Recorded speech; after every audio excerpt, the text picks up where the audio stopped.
Vous-même, vous nous dites que Ngannou est un modèle. Il a perdu le premier match. Il a gagné, on l'a arraché la victoire du premier match face à Fury. Qu'avez-vous fait pour préparer le deuxième? En termes d'encadrement. L'État du Cameroun. Oui, l'État du Cameroun. Est-ce que vous étiez même là-bas? Coucou mes chers partenaires, j'espère que vous allez bien. Écoutons ensemble la sortie du professeur Baïbek par rapport à l'affaire Francis Ngannou. Écoutons, commentons, likons et partageons. On se retrouve dans les commentaires. Bisous. Ouais.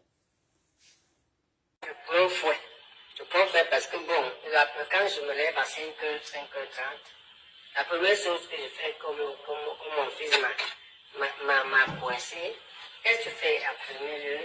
Il s'appelle Ramsès. La première chose, j'ouvre mon téléphone. Okay. Continue comme ça, avant de sortir, c'est ce qui t'attend.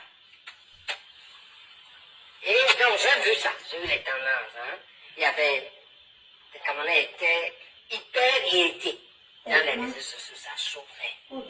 Mais seulement, ma soeur, c'est une journée de bloc opératoire, je vais opérer 2 malades hier, 8 heures à l'hôpital. Quand j'arrive à l'hôpital, évidemment, nous, chez nous, on est comme les ingénieurs de bâtiment. Il y a les ferrailleurs, les bétonniers, il y a les coffreurs. Donc, on opère, il y a toute une équipe. Je sens que c'est tendu. On ne veut pas travailler dans ces conditions. Pourquoi vous êtes tendu comme ça? C'était la tension, papa. Frédéric, lui, le problème de ça, était que j'allais mourir la nuit. Qu'est-ce qui arrive à Ngannou? On ne lui a pas donné un médicament. Voilà la tendance. Et donc, j'ai dû faire une assise. Voilà une assise. Il faut qu'on règle le problème. Avant d'opérer un Cameroun, de m'opérer un petit cas cassé la hanche. On ne va pas commencer avec cette tension, avec cette tour tendue, Barthélemy et tout. Tout le monde est tendu. Je dis, ok, on fait une petite assise, on a fait 5 minutes, bon, entendons-nous. Vous ne pouvez pas faire le sport sans perdre. C'est d'abord le sport. Vous, si vous allez perdre. C'est ça. Le plus grand sportif décrété, c'est ça que je le dis. Le siècle dernier, toutes les associations de sport du monde, toutes les associations de sport du monde ont décrété Pelé le meilleur sportif du siècle. Il a joué 4 Coupes du Monde. La première, il la gagne en Suède en 5 ans. La deuxième, il la gagne en 5 ans. La troisième, il la perd en demi-finale en 66. Il gagne la dernière, il sort par la grande porte face à l'Angleterre. Oui. Ok? La grandeur est comme ça, c'est trop rare dans l'histoire, exceptionnel même, de voir un parcours recueilli à un très haut niveau. Donc, calmez-vous. Vous aussi, vous allez perdre. C'est même un Nigérian qui nous a tapé, comme le Nigérian nous a tapé, nous a éliminé en Côte d'Ivoire, non? Et c'est quoi? Si tu perds devant le Nigeria, tu as honte parce que tu veux perdre devant qui? Si le Nigérian ne nous tape pas, si on dit que, comme on dit qu'on est un continent là, bon, entendons-nous donc. Je dis, on dit que c'est d'abord ça le premier truc. Et maintenant, au Cameroun, il a dit, le bon supporter est comme le bon mari ou la bonne femme. C'est pour le meilleur et pour le pire. Un bon supporter, vous supportez votre champion, vous jubilez le jour où il gagne. Mais vous ne pouvez pas dire que c'est un salon, c'est un vaurien, il n'a rien fait le jour où il perd. Ça, c'est peut-être un supporter, ça. Ok? Donc, il faut dire au Cameroun que mon avis là-dessus, c'est que je vous comprends, vous avez raison de pleurer. Ça doit même être humiliant. Mais les gens qui voulaient vous humilier ne vous ont pas humilié. Parce que le problème, un Nigérian et un Camerounais, c'est différent. Parce que vous lui avez donné un papier qui dit qu'il est anglais. Vous ne voyez même pas qu'il a pris le chapeau du Cameroun à porter. Que lui-même aime trop le Cameroun. Il veut dire qu'il enlève la Camerounité en Ngannou et lui il est devenu Camerounais. Ouais, le problème c'est un Nigérian vous devenez. Il faut voir le problème de façon idéologique. Moi, je veux calmer les cœurs. Et dire aux Camerounais que premièrement c'est le sport. Deuxièmement, apprenez à perdre. Et troisièmement, apprenez la leçon, la grande leçon de la vie. La grande leçon de la vie que le problème n'est pas de ne jamais tomber. Parce que le risque de tomber existe. Il est très élevé pour tout le monde. Le vrai problème, c'est qu'à chaque fois que l'on tombe, 1.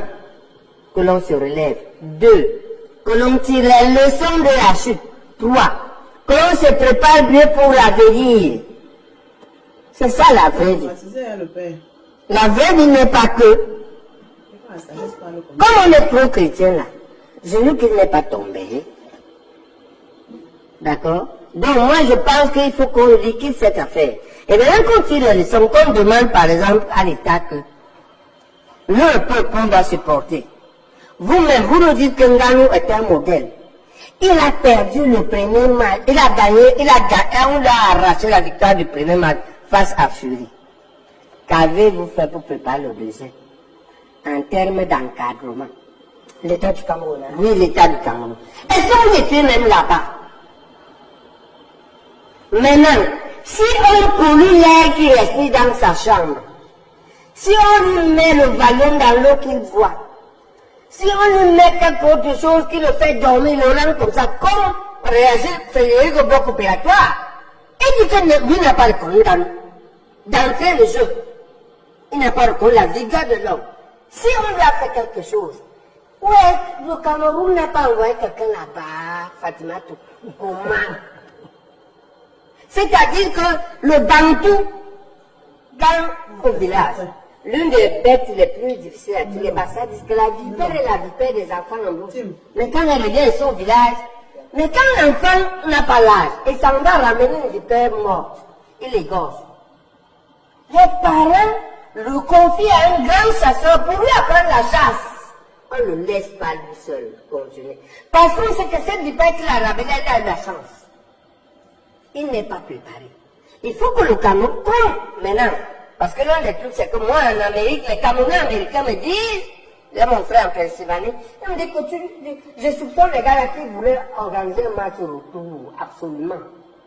Parce que, s'ils gagnent, il n'y a pas de retour, il y a moins d'argent. Mais s'ils perdent, il y a un match de retour et il n'y a plus d'argent. Voilà le raisonnement. Il dit que peut-être ils vont monter un truc.